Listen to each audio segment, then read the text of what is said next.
This guy called it a financial colonoscopy all over the world. Imagine all those crypto firms doing deals with each other, and it doesn't have to be about finance. And buy his freedom. Hopefully not exploited. What's going on, guys? Doing a follow-up on Binance and Changpeng Zhao. What the hell is happening with the guy's company now effectively under the control of the United States? The biggest international crypto exchange under the control and guidance of the United States. So the US Department of Justice unsealed some of the paperwork involved in the Binance compliance commitments, and they are exceptionally extensive. It's like a crypto Christmas wish for the agency. Provided in the description is a link to some of the court documents, some of them reaching 100 pages and some of them completely redacted. Why would they be 100% redacted? Look at this one, for example, from October. Everything is blacked out. Why? Really bizarre. So now absolutely everything about the company will be under the surveillance of the agency. And I mean everything. For example, they must grant and authorize access to documents, records, and resources, essentially things that cover every single transaction. And this being the largest global crypto exchange, imagine that power. And here's the beauty of it all. For every single jurisdiction that Binance is in, that would cover all the on and off ramps, meaning all the banking institutions connected to Binance from every single corner of the world. Pretty amazing if you think about it. Binance Crypto Exchange must grant all access concerning former employees, agents, intermediaries, including banks, consultants, representatives, distributors, licenses, contractors, suppliers, and even joint venture partners, investments. And for the agency, this is the Christmas gift that keeps on giving. What could be the plan? What could be the master plan when these companies are taken over? They will have multiple monitors covering different sections of the company, covering money laundering, asset recovery, a section for national security, a section for counterintelligence, even export control. All of this will be mandatory for 5 years by FinCEN. FinCEN meaning Financial Crimes Enforcement Network. FinCEN is part of the US Treasury. And funny enough, FinCEN was also on the creditors list for FTX Crypto Exchange. As reported by Reuters, that means that FinCEN, or the US Treasury, actively put in money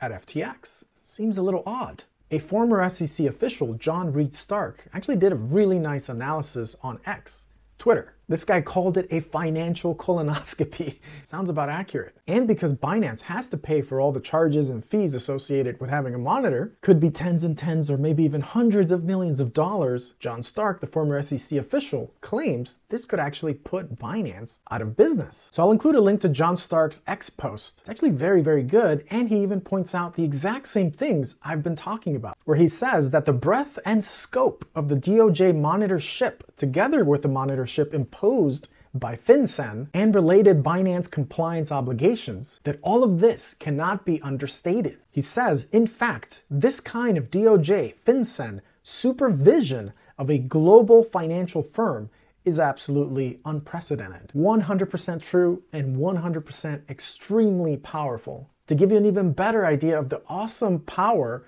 of these compliance commitments, they even include compliance obligations related to policies, procedures, internal controls, customer relations, third-party relations, anti-circumvention controls, periodic-based reviews, including oversight independence, training and guidance, even total reporting and investigations, enforcements and discipline, including monitoring, testing, and auditing, which of course includes all access to all customer info all over the world. Unprecedented power. Financial colonoscopy at its finest, all of which Binance has to pay for. Going on to describe the duties and authority of the DOJ monitor, and of course the obligations of Binance, all of these compliance engagements will be overseen by DOJ's Criminal Investigation Unit, Criminal Division, including sections of the DOJ dealing in money laundering, asset recovery, the DOJ's national security, the counterintelligence at the DOJ, and all of this will also be overseen by the US Attorney's Office out of the Western District of the state of Washington. So essentially anyone and everyone at the DOJ who can prosecute a financial crime. Which, you know, makes sense. And these monitors, when they find something super fishy, they don't even have to report it to Binance itself. They will report whatever issue they see appropriate to the government agency itself. So that could be a good thing, could be a bad thing, could be exploited, don't know. Hopefully not exploited. So as you probably have gathered, this is a pretty amazing power to have. And oddly enough, this includes all fishy activity, and it doesn't have to be about finance. For example, potential misconducts include anything that poses a risk to US national security, including public health, safety, or the environment. Anything fishy involving senior management at the company itself. Anything involving obstruction of justice. And number 4, anything otherwise posing a substantial risk or harm. Pretty open-ended there. So essentially anything and everything the monitor deems inappropriate or potentially a misconduct, it doesn't even have to involve crypto or finance itself. Pretty interesting. The former SEC official John Stark puts it very nicely when he says, Binance's settlement requires it to offer years of instantaneous access, audits, examinations, and inspections to the DOJ, FinCEN, and by proxy the SEC. There's nothing holding back the SEC from requesting info from the DOJ or FinCEN itself, financial regulators, and of course, law enforcement, where he poetically puts it that this exposes the company, all of the crypto company, and its customers, which of course reaches the whole wide world. It puts them at a 24/7, 365 days per year financial colonoscopy. And of course, the bright side is some of the law enforcement can obviously see some super illegal behavior in the world's largest crypto exchange. So a massive double whammy, maybe a triple whammy against Binance Crypto Exchange. Because with monitors in there, if they find anything else shady, they can actually bring in further charges against Binance Crypto Exchange or CZ himself. And this is how the US does it.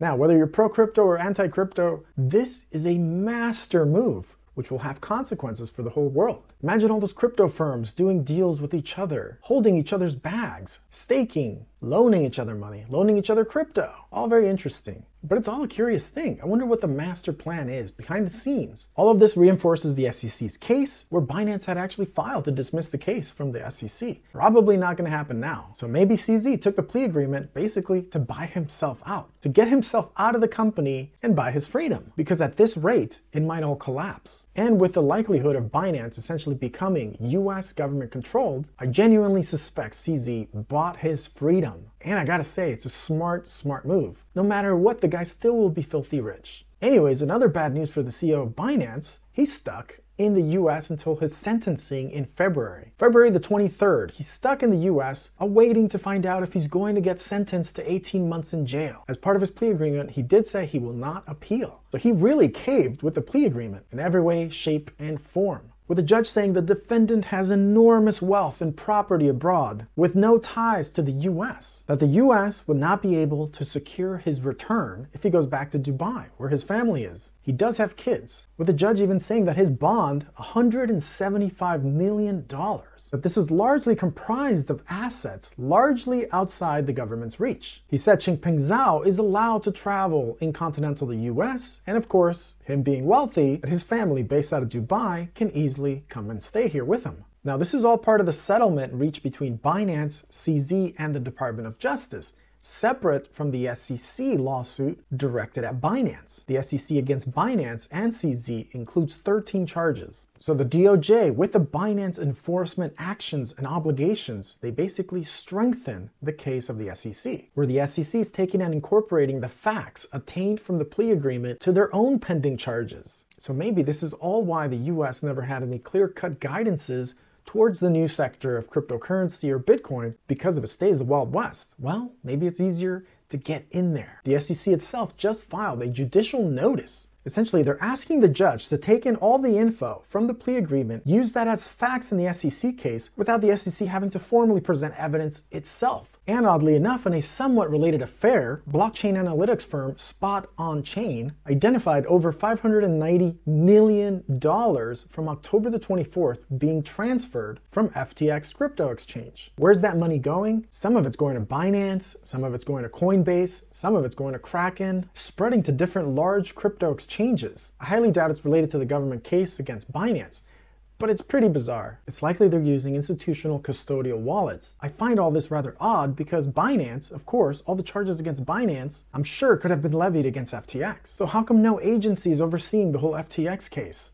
Still, how come there's no agency that is taking control of FTX? After all the scammery and crookery that happened there, come on. Why don't they have monitors there? Alright guys, well I'll leave it here. Thanks so much for spending time with me. As always, let me know what you think. It's the best part. And please don't forget to smash the like, subscribe if you haven't, and I'll see you in the next one.